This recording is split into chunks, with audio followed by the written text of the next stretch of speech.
കോൺഗ്രസ് അംഗം സുഹാസ് സുബ്രഹ്മണ്യം പുതിയ വെളിപ്പെടുത്തലുമായി രംഗത്തെത്തിയിരിക്കുകയാണ്. ഇരു രാജ്യങ്ങളും തമ്മിലുള്ള വ്യാപാര യുദ്ധത്തിന് വഴിയൊരുക്കുമെന്നതിനാൽ ഇന്ത്യക്കുമേൽ തിരിവ് ചുമത്തുന്നതിനെ എതിർക്കുമെന്ന് അദ്ദേഹം വെളിപ്പെടുത്തി. മാത്രമല്ല, പുതിയ ട്രംപ് ഭരണകൂടം ഇന്ത്യയിൽ നിന്നും കയറ്റുമതിക്ക് കൂടുതൽ താരിഫ് ഏർപ്പെടുത്താനുള്ള സാധ്യത നിലനിൽക്കുമ്പോഴാണ് അദ്ദേഹത്തിന്റെ ഈ അഭിപ്രായ പ്രകടനം നടത്തിയത്. ഇന്ത്യക്ക് തിരിവ് ചുമത്തുന്നതിനെ ഞാൻ ഒരിക്കലും പിന്തുണയ്ക്കുന്നില്ല. അത് ശരിക്കും മോശമായിരിക്കുമെന്ന വിലയിരുത്തലാണ് എനിക്കും. ഇത് ശരിക്കും വ്യാപാര യുദ്ധത്തിലേക്കാണ് നയിക്കുന്നതും.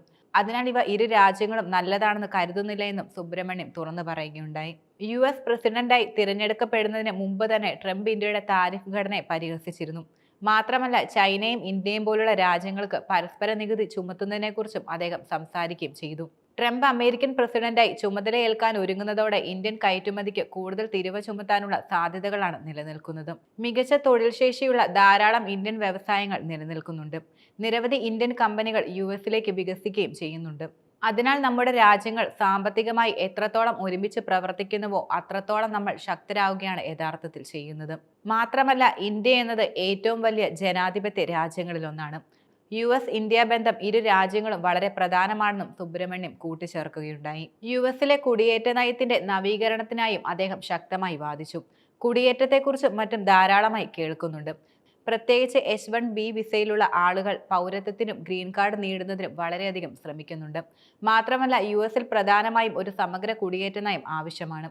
കൂടാതെ നിയമപരമായ കുടിയേറ്റത്തിൽ ശ്രദ്ധ കേന്ദ്രീകരിക്കുകയും വേണം. രേഖകളില്ലാത്ത കുടിയേറ്റക്കാരെക്കുറിച്ചും ധാരാളം കേൾക്കുന്നുണ്ട്. നമ്മുടെ അതിർത്തി സുരക്ഷിതമാക്കുന്നതിനെ യഥാർത്ഥത്തിൽ പിന്തുണയ്ക്കുന്നു.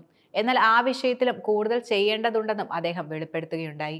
മാത്രമല്ല, അദ്ദേഹം വെളിപ്പെടുത്തിയ മറ്റൊരു കാര്യം വൻതോതിലുള്ള ഫെഡറൽ ജോലികൾ വെട്ടിക്കുറയ്ക്കാനുള്ള വരാനിരിക്കുന്ന ട്രംപ് ഭരണകൂടത്തിന്റെ ഏത് നീക്കത്തെയും താൻ എതിർക്കുമെന്നും ഫെഡറൽ തൊഴിൽ ശേഷിയും ചാമ്പ്യനാകാൻ ആഗ്രഹിക്കുന്നുവെന്നും സുബ്രഹ്മണ്യം പറയുകയുണ്ടായി. അമേരിക്കയുടെ വിദേശ നയം രൂപപ്പെടുത്തുന്നതിൽ നിർണായക പങ്ക് വഹിക്കുന്ന ജനപ്രതിനിധി സഭയിലെ അംഗമായി സത്യപ്രതിജ്ഞ ചെയ്യാൻ തയ്യാറെടുക്കുന്ന സുബ്രഹ്മണ്യം ലോകമെമ്പാടും ജനാധിപത്യം പ്രോത്സാഹിപ്പിക്കാനും താൻ ആഗ്രഹിക്കുന്നുവെന്ന് തുറന്നു പറഞ്ഞു.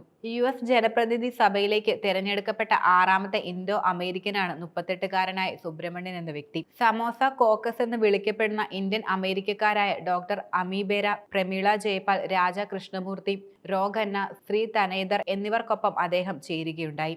വിർജീനിയയിലെ 10ാമത് കോൺഗ്രസ് ഡിസ്ട്രിക്റ്റിൽ നിന്ന് തിരഞ്ഞെടുക്കപ്പെട്ട ഇദ്ദേഹം ഈസ്റ്റ് കോസ്റ്റിൽ നിന്ന് തിരഞ്ഞെടുക്കപ്പെട്ട ആദ്യത്തെ ഇന്ത്യൻ അമേരിക്കൻ എന്ന പ്രത്യേകതയുമുണ്ട്.